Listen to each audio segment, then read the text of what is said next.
Menko Polhukam Mahfud MD siap hadir memenuhi undangan Komisi 3 DPR buntut pernyataannya soal dugaan transaksi mencurigakan 349 triliun rupiah yang menyeret Kementerian Keuangan.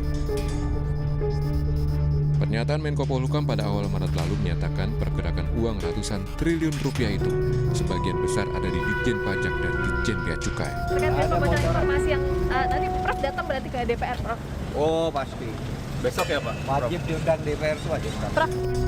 Di akun Twitternya, Menko Polhukam juga sempat menantang sejumlah nama anggota Komisi 3, yakni Beni Harman, Arteria Dahlan, dan Arsul Sani, agar tidak absen dalam rapat nanti. Sebelumnya, Menteri Keuangan Sri Mulyani sudah lebih dulu bertemu dengan DPR, tepatnya Komisi 11. Soal transaksi ratusan triliun rupiah, Menkyu justru menyatakan baru terima surat PPATK setelah Menko Polhukam Mahfud MD menyampaikannya ke media. Sri Mulyani tidak memungkiri adanya transaksi mencurigakan di Kementerian Keuangan, namun jumlahnya tidak ratusan triliun, melainkan hanya 3,3 triliun rupiah. Jadi yang benar-benar nanti berhubungan dengan pegawai Kementerian Keuangan itu 3,3 triliun. Ini 2009 hingga 2023, 15 tahun, seluruh transaksi debit kredit dari seluruh pegawai yang di-inquiry tadi, termasuk penghasilan resmi, transaksi dengan keluarga, jual beli aset, jual beli rumah, itu 3,3 triliun. Dari 2009 hingga 2023. Penjelasan oleh Menko Polhukam soal dugaan pencucian uang memang diminta Presiden Joko Widodo. Mahfud MD diminta membuka sejelas-jelasnya tentang apa itu pencucian uang. Tim Liputan, Kompas TV.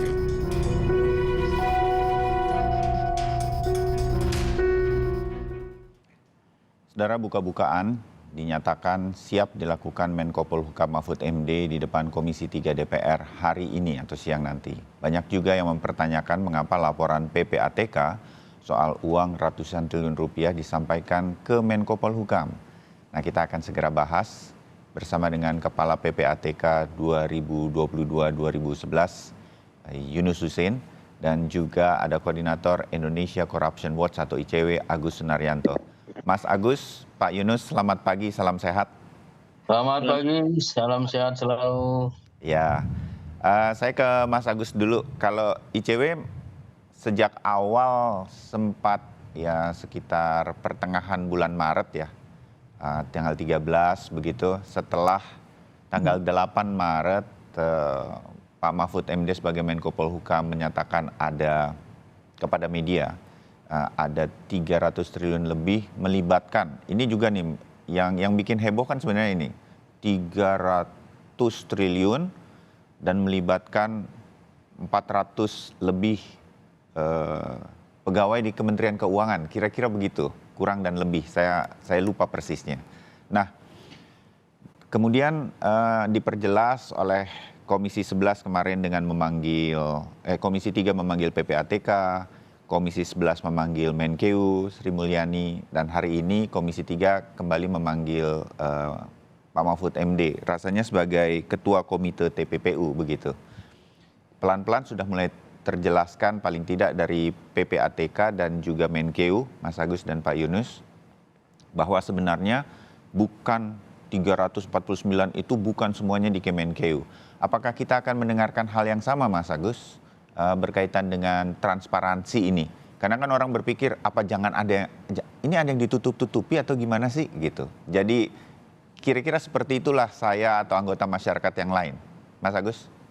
Ya betul, ya sebenarnya kami juga sebagai bagian dari masyarakat karena tidak lihat hasil pemeriksaannya juga kita tidak tahu kan, karena itu kan kalau ada indikasi tindak pidana pastinya tidak akan dipublikasikan. Nah, tapi secara umum menurut saya apa yang dilakukan oleh Pak Mahfud gitu sebagai Ketua Komite Pencegahan Tindak Pidana Pencucian Uang ini juga kan bukan hal yang baru sebenarnya. Bahkan PPATK sendiri kan beberapa kali juga menyampaikan beberapa hasil analisis transaksi pencucian uang gitu ya. Di tahun ini juga kan menyebutkan misalnya ada sekitar 45 triliun dana atau transaksi yang mencurigakan yang digunakan untuk pembiayaan pemilu dan mengalir kepada beberapa politisi. Itu kan jelas dan itu tidak jadi polemik tuh gitu Iya ya. ya. Sebelum-sebelumnya kita juga sempat mendengar di tahun-tahun sebelumnya ada PNS yang punya rekening atau transaksi mencurigakan 1,5 triliun. Kemudian bahkan di tahun 2010 itu juga sempat menyampaikan bahwa ada beberapa perwira tinggi Polri itu yang juga memiliki rekening gendut. Gitu. Gendut, oke. Beberapa hal yang menurut saya tidak terlalu heboh ya. Nah, Ya. sekarang ini menurut saya pasca pertemuan hari ini di DPR, menurut saya harusnya polemik ini bisa segera diselesaikan karena musuh utama kita itu justru adalah para pelaku tindak pidana pencucian uang, para pelaku korupsi yang sudah ditemukan hasil analisisnya oleh PPATK. Jadi fokusnya harusnya ke situ tuh antara kementerian, DPR dan lain-lain untuk segera menyelesaikan itu dan laporan itu kan sudah sebagian besar sudah disampaikan ya kepada Kementerian Keuangan bahwa kepada inspektoratnya ini ada tidak pidana asal yang harus segera diselesaikan tuh. Nah, itu yang menurut saya ini sudah mungkin seminggu harusnya ada juga informasi perkembangan dari Kementerian Keuangan. Sejauh mana nih hasil pemeriksaan terhadap tindak pidana asal yang sudah disampaikan oleh PPATK. Itu sih. Ya, oke. Terima kasih Mas Agus. Kalau Pak Yunus, begini, sekali lagi saya menempatkan diri mungkin sebagai anggota masyarakat yang sedikit mengikuti dari permukaan aja ya Pak Yunus ya. Waktu sepengalaman saya juga ngobrol sama PPATK itu di belakang layar yang kadang-kadang ada off the record-nya sama teman-teman dari PPATK dan juga dengan Kementerian Keuangan begitu. Saya merasa bahwa apa yang dijelaskan di depan DPR sudah ini berkaitan dengan data yang disampaikan PPATK ke Menko Polhukam. Dalam hal ini Pak Mahfud MD ya. Rasanya ini nggak akan jauh berbeda keterangan dari PPATK, Ibu Sri Mulyani, bahwa secara umum itu bukan semuanya terjadi di Kementerian Keuangan, kira-kira begitu. Dan ada yang di Kementerian Keuangannya itu bahkan kemarin lebih jelas Kemenkeu mengatakan hanya sekian triliun dan itu dari tahun 2009 sampai 2023. Walaupun ini nanti seperti Mas Agus katakan ya ini juga harus ditindaklanjuti sedemikian rupa. Nah, apakah yang disampaikan ini sudah sebenar-benarnya dari PPATK, nggak ada yang ditutupi Pak Yunus berkaitan dengan informasi yang disampaikan ke Pak Mahfud MD dan kemudian sudah lumayan terbuka dari Pak Ivan PPATK di DPR, Sri Mulyani Menteri Keuangan di DPR. Jadi hari ini nggak akan terlalu banyak kejutan juga karena datanya ya adalah hal yang sama. Pak Yunus pasti tahu ini di PPATK, boleh tahu Pak Yunus? Data sih akan sama. Makasih. Jadi sebenarnya data yang 349 triliun itu terdiri dari 3 komponen. Pertama sudah dibuka oleh Ibu Menteri Keuangan di Komisi 11. Laporan terkait personil mereka yang diperiksa oleh Irjen nilainya 3,3 T. Mereka udah follow up, bisa internal, bisa eksternal. Yang kedua ada tindak pidana asal pajak dan TPPU dari pajak. Itu seingat saya hampir 20-an kasus ya. Saya sebagian menjadi ahli kasus ini terus terang saja. Jadi ada pidana pajak, ada TPPU dari perpajakan. Ini harus di-follow up oleh Direktorat Jenderal Pajak sebagai penyidik satu-satunya. Nah ini kita tanya, karena di dalam lembaran terakhir LH itu ada formulir feedback yang harus dikembalikan ke PPATK. Yang ketiga, ada tindak pidana kepabeanan, penyelundupan misalnya, tindak pidana cukai, yang bisa juga ada cuci uangnya. Penyidiknya hanya Direktur Jenderal Bea Cukai. Ini juga harus di follow up. Jadi mengenai masalah angka itu, ya 349 berarti 3 komponen apa yang harus dilakukan ya harus ditindaklanjuti dengan melakukan penyelidikan pada penyidik-penyidik Bea Cukai dan Pajak. Carilah bukti permulaan yang cukup, minimal 2 alat bukti dari pasal yang didakwakan. Kalau sudah 2 alat bukti sesuai dengan KUHP dan putusan MK, sudah bisa naik menjadi penyidikan karena sudah ada tindak pidana dan sudah ada calon pelakunya. Nah sekarang saya lihat fokusnya bergeser. Kenapa kok dikasih ke Pak Mahfud misalnya? Jadi ini berkaitan dengan pasal 11 Undang-Undang 8 2010 ada mengenai rahasia jabatan ya. Oke. Itu boleh diberikan oleh PPATK, polisi, pajak dan lain kalau dalam rangka pelaksanaan tugas. Kalau enggak dalam rangka tugas tidak boleh ya untuk pribadi. Jadi kalau PPATK menyampaikan itu ke Pak Mahfud dianggap dalam rangka pelaksanaan tugas ya silakan. Ya. Nah, Pak Mahfud itu sebagai ketua komite TPPU harusnya dia bisa mengundang semuanya membahas masalah itu. Masalah dia lempar ke publik juga kalau dia anggap sebagai tugas edukasi atau sosialisasi ataupun apa lainnya silakan saja. Tapi dia sebenarnya lebih banyak komite itu bekerja secara kolegial. Dia ketua, wakilnya Menko Polhukam, Menteri Keuangan, Jaksa Agung, Kapolri, Kepala BIN, Kepala PPATK. Di sana dibahas, dicek dulu gimana. Kalau setelah dibahas mau disampaikan ke publik boleh. Boleh nggak ke publik? Ke publik itu boleh kalau dalam tugas dan sifatnya agregat. Statistik, bukan menyebut individual orang, individual bank pelapor misalnya itu nggak bisa. Menyebut nama bahkan inisial sedemikian rupa itu Pak Yunus pernah mengingatkan itu harus dihindari karena masih agregat dugaan. saja yang oke. Ya. Terus kalau misalnya udah sampai ke pengadilan terbuka untuk umum ya semuanya udah bisa dibuka karena pengadilan itu terbuka untuk umum ya. Di situ boleh dibuka ya. Nah, itu situasi boleh dibuka dalam rangka tugas, agregat atau statistik ya, tidak menyebut nama individu ataupun voting parties. Dan kalau sudah proses penegakan hukum sudah terbuka ya juga harus dibuka karena masyarakat berhak untuk informasi mengenai follow up ini. Itu saya Mas. Ya. Pak Yunus, mumpung ketemu sama Pak Yunus, apa yang disampaikan Pak Mahfud MD, saya menyebutnya sebagai ketua komite TPPU, tampaknya diberikan data tersebut oleh PPATK, masih dalam batas-batas yang boleh atau tidak?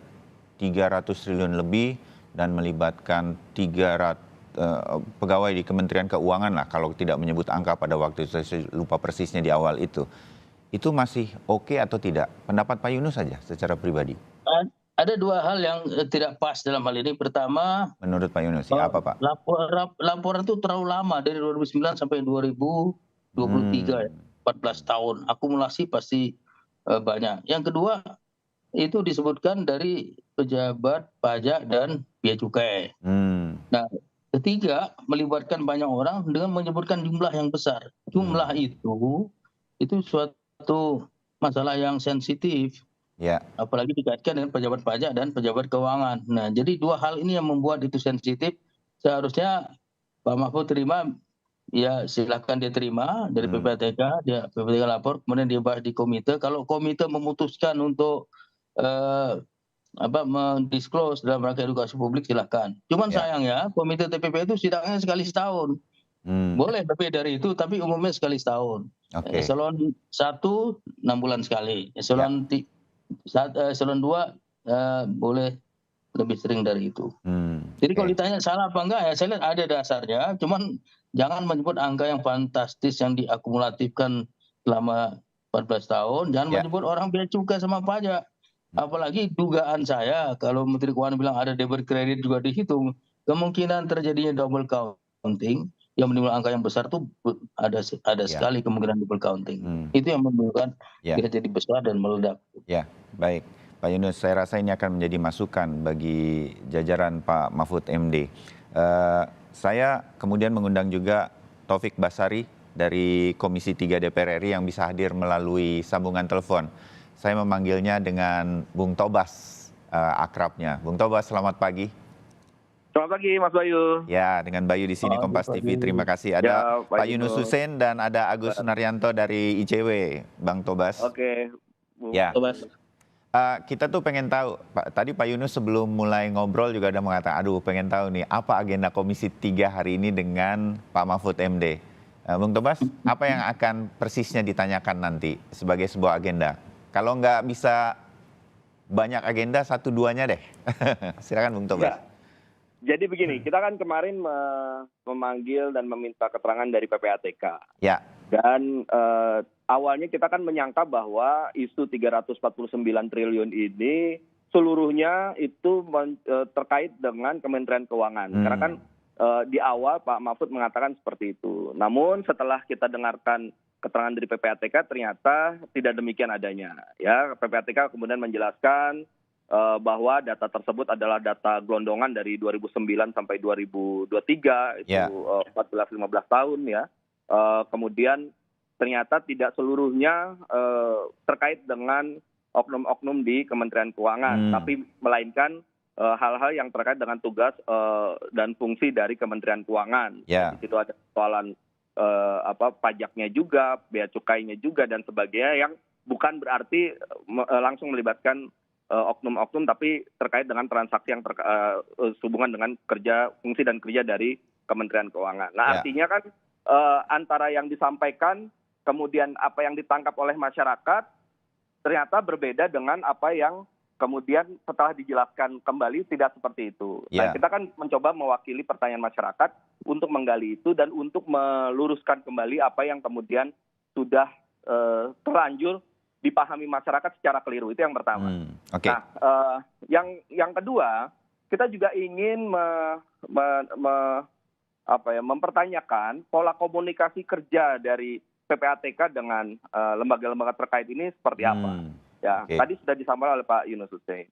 Ya, sebenarnya kan gini, PPATK itu kan dia intelijen keuangan, ya, yang dia tidak bekerja di atas permukaan, dia bukan bekerja dalam polemik publik, dalam dialog publik, Ya. tapi bekerja dengan pihak-pihak terkait untuk menyampaikan hasil dari kajiannya, hasil dari analisisnya, untuk kemudian ditindaklanjuti oleh lembaga terkait, ya, entah itu secara internal ataupun ke aparat penegak hukum ketika dia berujung pada penegakan hukum, ya, karena sudah ditemukan bukti-bukti yang cukup. Ya. Nah, ketika kemudian ini disampaikan ke publik, ya tentu kerja intelijen keuangannya ini kan menjadi terganggu, yang Ya. harusnya bekerja dengan silent gitu ya, tapi malah menjadi polemik di publik. Ya. Nah, polemik di publik ini kan bisa berujung macam-macam. Ada yang misalnya ternyata ada orang yang sudah menduga bahwa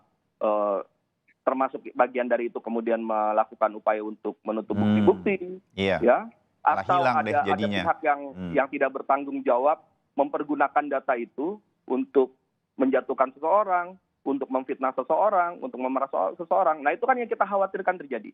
Nah, ini coba kita cek lagi apabila ternyata kemudian ada hal-hal yang perlu kita perbaiki dalam hal pola kerja PPATK bersama juga Komite Koordinasi Nasional untuk Pencegahan dan Pemberantasan TPPU ini misalnya ada kekurangan. Nah, inilah yang kita nanti akan coba temukan, ya, dan rekomendasikan jika ada perbaikan-perbaikan yang diperlukan. Ya. Nah, ini sebenarnya tujuan dari kita membongkar ini. Jadi dan yang ketiga yang juga penting yang kita juga harapkan dari rapat kita pada hari ini, apabila kemudian dari keterangan-keterangan yang disampaikan ini ditemukan informasi bahwa ada pihak-pihak yang menghalang-halangi upaya penegakan hukum, ada oknum-oknum yang mencoba dengan kekuasaannya menutup-nutupi upaya untuk melakukan penelusuran terhadap tindak pidana pencucian uang, ataupun ada sistem yang ternyata harus kita perbaiki, ya, di dalam kerja-kerja upaya kita untuk memberantas atau mencegah pencucian uang ini, maka itu yang akan kita rekomendasikan ke depannya. Oke.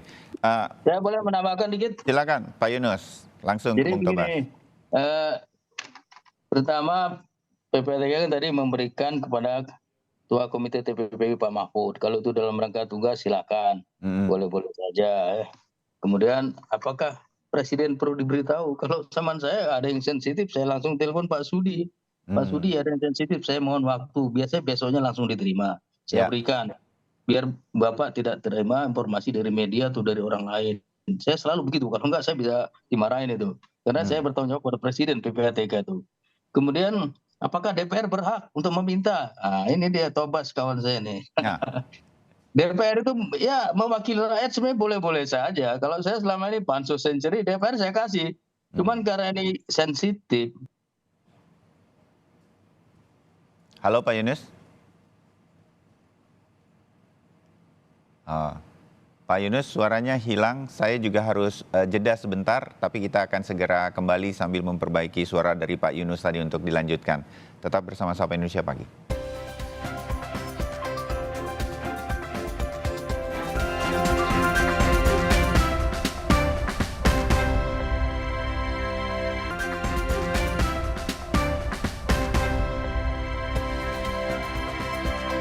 Ya, saudara, kita lanjutkan berkaitan dengan pemanggilan Mahfud MD terutama sebagai Ketua Komite TPPU oleh Komisi 3 DPR RI yang akan berlangsung siang nanti di DPR RI.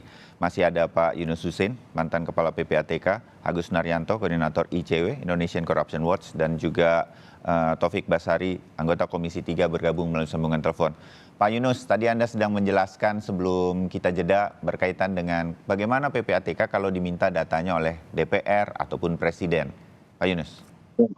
Baik, masih. Jadi kalau kepada Presiden tuh harus diberikan, karena PPATK bertanggung jawab kepada Presiden. Jangan sampai dia tahu dari media atau dari orang lain ya. Oke. Saya seperti itu yang saya lakukan pada waktu yang lalu. Kemudian apakah DPR bisa memperoleh? Kalau menurut saya tetap bisa. DPR mewakili rakyat memiliki hak untuk mendapat informasi. Jadi karena ini sensitif, ya sebaiknya kalau ke DPR dikasih dalam sidang tertutup. Paling enggak dalam amplop tertutup dengan pesan jangan diteruskan kepada non DPR gitu. Apakah ke Pak Mahfud juga bisa diberikan oleh PPATK? Kalau itu dianggap pelaksanaan tugas PPATK melapor kepada ketua, silakan saja.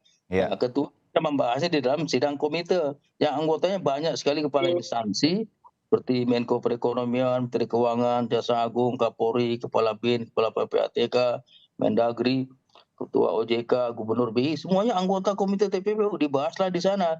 Mau diapain ini yang besar ini, apakah akan dilempar ke publik ataukah untuk follow up? Nah yang terpenting justru follow up ini. Karena itu kerjaan PPATK itu laporan analisis itu sudah setengah matang. Kerjaan analis yang sudah terdidik dengan database yang kuat termasuk LHKPN.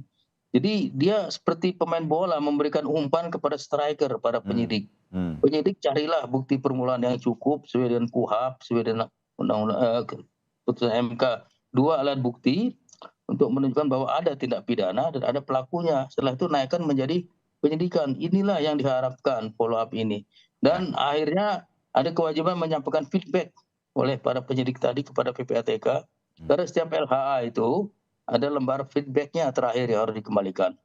LHA itu sudah setengah matang, di dalamnya isi mengenai kasus posisi, profil pejabat yang terkait, kemudian hasil analisis dan kesimpulan, indikasi-indikasi ke arah pidana asal ataupun TPPU. Jadi jangan terlalu banyak ditunggu, jangan terlalu banyak digoreng ya. Lebih baik cepat jadiin goal dengan mencari bukti permulaan yang cukup, yang 2 itu tadi alat bukti. Itu saja, tambahan. Terima kasih. Ya. Terima kasih Pak Yunus. Terbayang kalau ini muncul, saya menyambung tadi apa yang disampaikan Bung Tobas ya. Ini kan intelijen gitu, bawah tanah, segera di action begitu. Kalau udah muncul ke publik seperti saat ini, ya orang-orang yang mungkin terlibat dalam kasus ini sudah bersih-bersih dia. Sementara kita masih ribut sendiri, kira-kira kan begitu.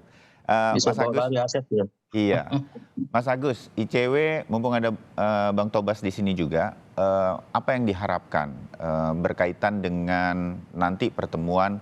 Semua ini mengklarifikasi dari sisi komunikasi saya rasa, tapi rasa-rasanya sudah cukup jelas dan akan menjadi, saya meyakini akan menjadi catatan begitu. Berkaitan juga dengan Kementerian Keuangan, ini PR yang sangat berat ini soal dugaan-dugaan tindak pidana pencucian uang di bawah lembaga-lembaga. Mohon maaf saya mengatakannya seperti ini, dengan kasus-kasus yang berkembang di Kementerian Keuangan, kita kan terus menduga ini ada kong kali kong di antara institusi-institusi, di pajak, di kepabeanan dan segala macam. Mohon maaf ketika publik kemudian menyangkut pautkannya, ya pasti ada keterlibatan oknum di dalamnya. Nah ini yang juga menjadi PR kan bagi Kementerian Keuangan sebagai institusi untuk hal-hal semacam ini. Anda berharap apa nih yang bisa kita titipkan kepada Komisi 3, ada Bung Tobas? Mas Agus.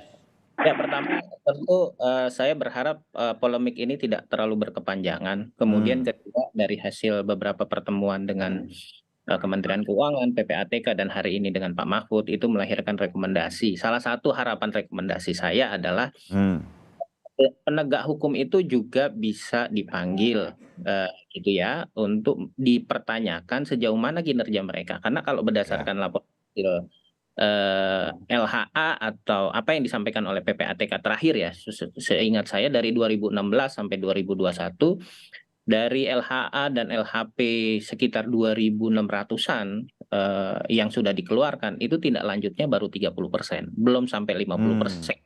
Jauh sekali gitu. Ya. Nah ini kan dipertanyakan. Sebenarnya dalam pertemuan sebelumnya itu juga sempat dimention kalau tidak salah oleh Pak Arteria Dahlan bahwa ada potensi misalnya permainan dan lain-lain. Nah ini kan yang harus diklarifikasi oleh para penyidik di berbagai penegak hukum yang memang punya wewenang untuk menindaklanjuti LHA dan LHP ya. Jadi ini menurut saya harus jadi catatan nih, kalau misalnya kinerja penegak hukumnya juga lemah ya apa yang harus dilakukan nih?